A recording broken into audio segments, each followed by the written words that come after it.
She didn't come to play. When Representative Jasmine Crockett took the mic, the energy in the room shifted. No polite preamble, no soft lead-in. She went straight for the jugular and said what many had been whispering for months. The FBI is being run by the least qualified director in its history. That kind of statement doesn't just grab headlines, it stops people in their tracks. And Crockett didn't leave it hanging as some empty insult. She backed it up with hard receipts, story after story, painting a picture of leadership that looks more like political theater than actual protection. Within seconds, the hearing had transformed into something far bigger than routine oversight. It became a moment where one lawmaker decided to strip away the facade and expose what she believes is the rotten core of the Bureau's current direction. So a couple of facts that we need to make clear for everyone is that, number one, Director Christopher Wray, when he was appointed to be the head of the FBI, was appointed by Donald Trump. Now, I will agree that I definitely take issue with a number of decisions that Donald Trump makes, especially when it comes to the people that he decides to appoint to very important positions, including this one, because I did have to make sure that I wasn't going crazy. But when I say that you are the least qualified FBI director in the history of the FBI, that is real, because you are the only one that never even served with the FBI prior to joining, yet we are supposed to believe that That's you are false. the greatest thing since sliced bread. I didn't ask you a question.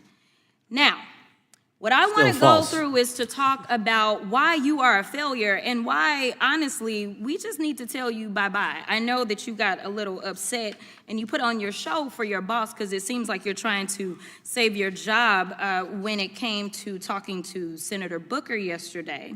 But let's go through some of your failures.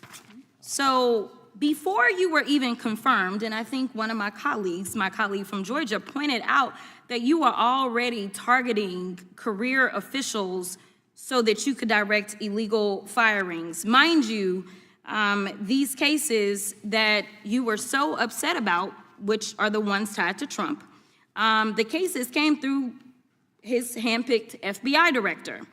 And frankly, when people sit around and say things like, oh, you know, we're happy because now we feel safe. I don't know who feels safe in this country except for the white supremacists, because I specifically as a black woman definitely don't feel safe. And frankly, my colleagues have been real nice to you today, and I applaud them, but I don't have the same demeanor because I know that multiple colleagues on this side of the aisle have faced death threats. In fact, somebody tried to kill one of my colleagues. And frankly, I don't know if this FBI or under your leadership, if those people would have been caught. I don't have any confidence in you. And if we start talking about the reasons that I lack confidence, we could start with you not just wanting to acknowledge some simple facts. Simple facts like the vast majority of the threats are coming from right-wing extremism. And I know my colleagues have tried to stress this, but I decided that I would maybe do it in a different way. Number one, I have a couple of UCs. Kim Buck, one of multiple Republicans receiving death threats for voting against Jim Jordan as House Speaker. Without objection. Another one, Republican lawmaker says she received death threats after voting against Jim Jordan in Speaker's race. Without objection. In addition, there was another one from another colleague who now is leaving Congress because they said that they were calling his wife anonymously and threatening her life to the extent that she ended up sleeping with a firearm. Without objection. Okay, so here's the deal. How are we supposed to have confidence when you're sitting up here telling the Senate yesterday that it will take you 14 years before you can get the FBI fully staffed to do their jobs? You're also now redirecting resources so that they can go and play ICE agents on the streets. You're getting rid of your most qualified people, and even when it came down to somebody that you consider to be a friend, you were posted up having some fancy dinner to the extent that you posted not only once erroneously, you posted twice erroneously as it relates to catching somebody, and then you want to go and say, let me take a victory lap. Because honestly, if it wasn't for parents deciding that they were going to turn in their child, it seems like y'all wouldn't have got there. even though he literally confessed online. So I'm confused about what it is that the FBI is doing except for trying to put on a show for the apprentice or whatever you want to call him. The day after all of this took place, there was domestic terrorism that was taking place at HBCUs. They were targeted. Yet I didn't hear anything from the FBI about what was going on. And again, black people kept saying, how did we end up in this? Because the numbers are so very clear that white supremacy is a problem. And honestly, I've not heard anything out of you today that makes me believe that you're gonna do anything about the white supremacy problem. The one that is leading to children being killed, children being shot, as well as members of their community as they're worshiping in their churches. The time of the gentlelady has expired. If the gentleman would like to respond to any of that. Well, I mean, I'll respond. Kash Patel, as I said when I introduced him, public defender, former prosecutor, top staffer on the House Intelligence Committee, Deputy Director of National Intelligence with the National Security Council, Chief of Staff at the Department of Defense, and FBI Director. I think that's a pretty good resume for the guy who's now running the top law enforcement agency in our country. And we've seen all the stats that he's given to the committee on how much better they're doing at getting the bad guys than the previous guy was doing. With that, I recognize the gentleman from South Carolina.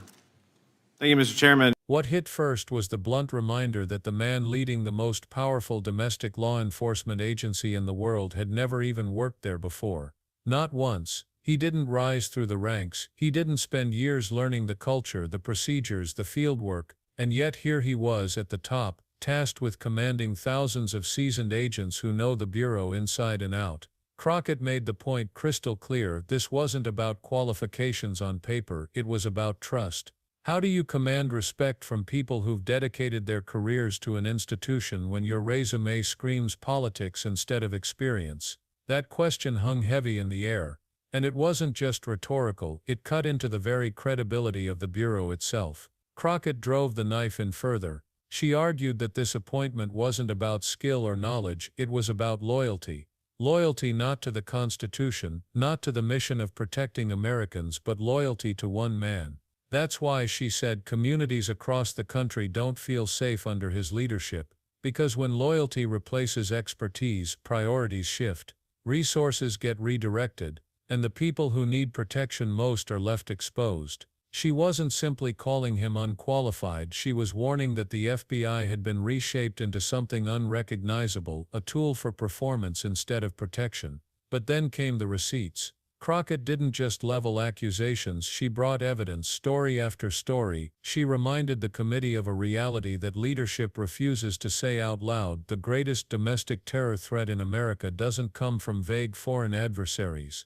It comes from right here, from extremist violence that has been climbing year after year. The FBI's own reports, as well as the Department of Homeland Security's, have confirmed it over and over. But when pressed, the director downplays, dodges, shifts the conversation. It's a pattern, and it's one that leaves communities vulnerable. Crockett didn't stop at citing statistics. She pulled out examples that made the issue hit home in the starkest way possible. She pointed to Republicans, yes, members of the same party that elevated the current director, who had themselves received death threats after refusing to bend to political pressure in high-profile votes. One lawmaker's wife had been threatened so severely she slept with a firearm by her side. Another colleague stepped down from Congress entirely, unable to endure the harassment and fear any longer. These weren't partisan hypotheticals. They were real, lived dangers targeting people in positions of power. And if those with the highest offices in the country couldn't feel safe, how could ordinary Americans trust that the Bureau would protect them?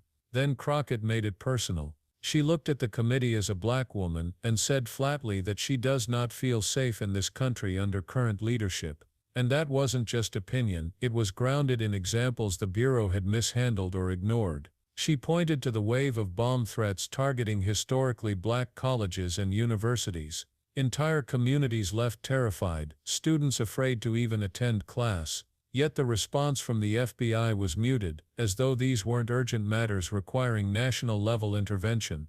She reminded everyone about the violence against black churches, attacks on sacred spaces where communities gather to worship, only to become targets of hatred.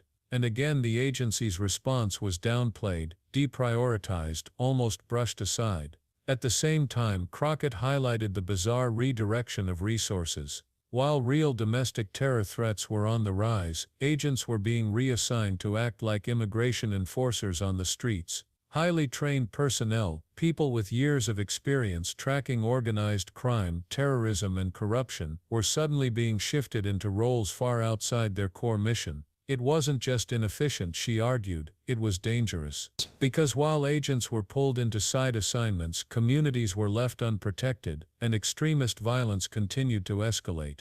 Crockett's critique didn't just come from abstract numbers. She pointed to specific missteps that exposed what she called performative leadership. She recalled the incident where the director tried to claim credit for an arrest, posting not once but twice about it, framing it as a bureau success. But the truth was starkly different. The suspect had already confessed online, and it wasn't federal agents who cracked the case. It was the parents' parents who turned in their own child. Without them there might not have been an arrest at all. Crockett framed this as emblematic of the entire leadership style, eager to take a victory lap, but slow to take responsibility, more concerned with optics than outcomes. And she didn't hesitate to call it what she believed it really was, a show, a performance. Crockett compared it to reality television, a staged act for an audience of one. She argued that under this director, the FBI wasn't centered on its mission of serving and protecting the public. It was centered on appearing strong, taking credit and shielding political allies. It was about looking tough in hearings, deflecting blame, and using statistics as a smokescreen, while communities continued to suffer.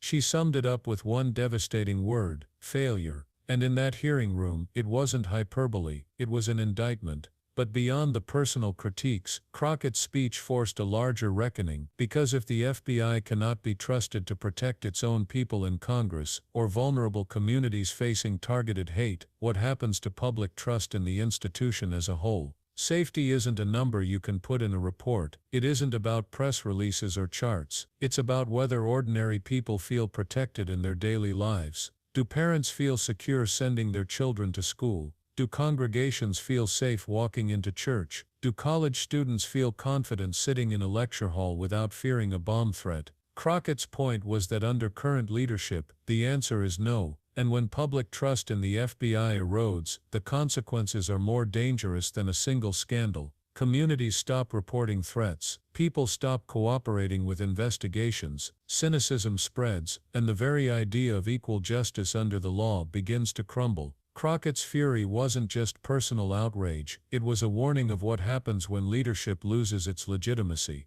A government that cannot protect its people cannot claim the moral authority to lead them. That's why Crockett's words resonated so deeply outside the committee room, because millions of people across the country already feel the reality she described. They live with threats, they live with fear, and they don't see those in power doing anything meaningful about it. Every statistic recited, every polished talking point, every defensive dodge from leadership only deepens the disconnect. People don't want more numbers, they want safety, they want accountability, and they want leaders who serve the public, not themselves. Crockett's fire was more than a performance, it was a demand for Congress not to rubber stamp incompetence, a demand for the Justice Department to prioritize the threats that are actually killing Americans, a demand for the media to stop framing these hearings as partisan theater and instead confront them as questions of national survival, and most of all a demand for ordinary citizens to stop numbing themselves to the slow drip of dysfunction,